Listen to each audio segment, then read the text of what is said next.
ఎమ్మెల్యేల మీద వేసిన అనర్హత పిటిషన్లు స్పీకర్ సార్ కొట్టేసినాక ఎమ్మెల్యే కడియం శ్రీహర్ సార్ దగ్గరికి పోయి ఈ ముచ్చట గురించి అడిగితే మీ అనర్హత పిటిషన్ సరైన గ్రౌండ్స్ మీద మీరు వేయలేదు. ఏవైతే నిరోధక పార్టీ ఫిరాయింపుల నిరోధక చట్టం ఉన్నదో దాన్ని అట్రాక్ట్ చేసే సెక్షన్స్ దృష్టిలో పెట్టుకుని ప్రాపర్ వేలో మీరు పిటిషన్ వేయలేదు. అందుకే మీ పిటిషన్ కొట్టుకుపోయింది. ఇన్నరా కారు పార్టీ వాళ్ళు పార్టీ మారినోళ్ళ మీద పిటిషన్ చక్కగా వేయలేదట, గందుకే ఆ పిటిషన్ కొట్టుడు పోయిందట. సరేగాని మీరు పార్టీ మారిర్రు, సర్పంచ్ ఎన్నికల్లా మున్సిపల్ ఎన్నికల్లా కాంగ్రెస్ అభ్యర్థులను గెలిపేయడానికి కోసం పనిచేసిరని కారు పార్టీ లీడర్లు అంటున్నారు కదా సారు అని అడిగితే నేను ఇవాళ కేసీఆర్ ను సూటిగా అడుగుతున్నా, ఆనాడు నువ్వు చేసింది పొరపాటని తెలంగాణ ప్రజలకు క్షమాపణ చెప్పు. తక్షణమే నేను నా ఎమ్మెల్యే పదవికి నైతిక కట్టుబడి నేను నా ఎమ్మెల్యే పదవికి రాజీనామా చేస్తా. అందరం ప్రజాక్షేత్రంలోకి వెళ్దాం. సరే వాళ్ళ లెక్క ఓకే గాని ఇంతకు మీరు ఏ పార్టీలు ఉన్నారు సార్ అని అడిగితే నేను బీఆర్ఎస్ పార్టీలో ఉన్నాను. బీఆర్ఎస్ పార్టీ నాయకత్వం తీసుకున్న కొన్ని నిర్ణయాలకు వ్యతిరేకంగా దూరంగా ఉంటున్నాను. నా నియోజకవర్గ అభివృద్ధి కొరకు కాంగ్రెస్ ప్రభుత్వంతో కలిసి పనిచేస్తాను.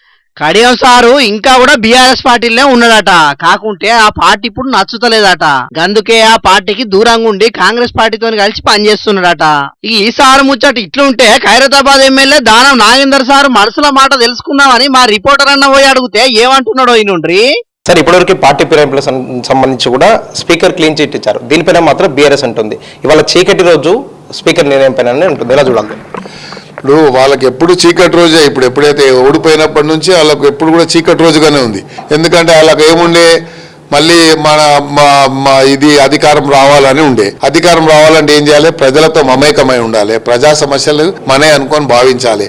మీరు ఒక్కరు శాసనసభ్యుని గౌరవించలేదు, ఎమ్మెల్యేని గౌరవించలేదు. ఎమ్మెల్యే అంటే మీకు కాలిగొట్టుతో సమానంగా ఉండే ఒక ఎమ్మెల్యేకు మీరు ప్రాపర్గా ఇయ్యలేదు. ఈరోజు కేటీఆర్ గారు ఇలా మాట్లాడడం ఏంటి నాకు అర్థం కాదు. మరి ఆ రోజు మీరు మన శ్రీనివాస్ యాదవ్కి ఎలా ఇచ్చారు మంత్రి పదవి? ఆ రోజు మీరు సబితా ఇంద్రెడ్డి గారికి మంత్రి పదవి ఎట్లా ఇచ్చారు? మీరు చేసే న్యాయం వేరే వాళ్ళు చేస్తే అన్యాయమా? మీరు దాన్ని జస్టిఫై చేసుకోగలుగుతారా? దానికి మీరు ఏం జస్టిఫై చేస్తారు చెప్పండి. మీరు అది జస్టిఫై చేస్తే ఇది కూడా జస్టిఫికేషన్ నేను ఇస్తాను. కాబట్టి నేను మా ఫండమెంటల్ రైట్ కింద నేను పార్లమెంట్ సభ్యుడిగా పోటీ చేశాను. అది నా అధికారం. నా అధికారం నువ్వెవరో నిలదీయడానికి? అసలు మహేష్ రెడ్డికి ఏం సంబంధం, లేకుంటే కౌశిక్ రెడ్డికి ఏం సంబంధం? కేసీఆర్ గారు నన్ను ఎప్పుడైనా క్వశ్చన్ చేశాడా? నాకేమైనా ఎక్స్ప్లెనేషన్ అడిగాడా? అడగలేదు. వాళ్ళు అడగకుండా వీళ్ళు మళ్ళీ నన్ను క్వశ్చన్ చేసేది ఏంది నాకు అర్థం కాలేదు. కాబట్టి ఏదేమైనప్పటికీ నా ఎక్స్ప్లెనేషన్ అనేది అఫిడేవిట్ ఇచ్చాను.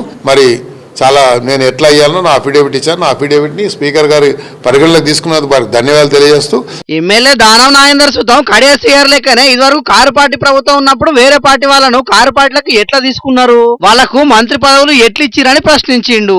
అప్పుడు వాళ్ళు వేసింది కరెక్ట్ అయితే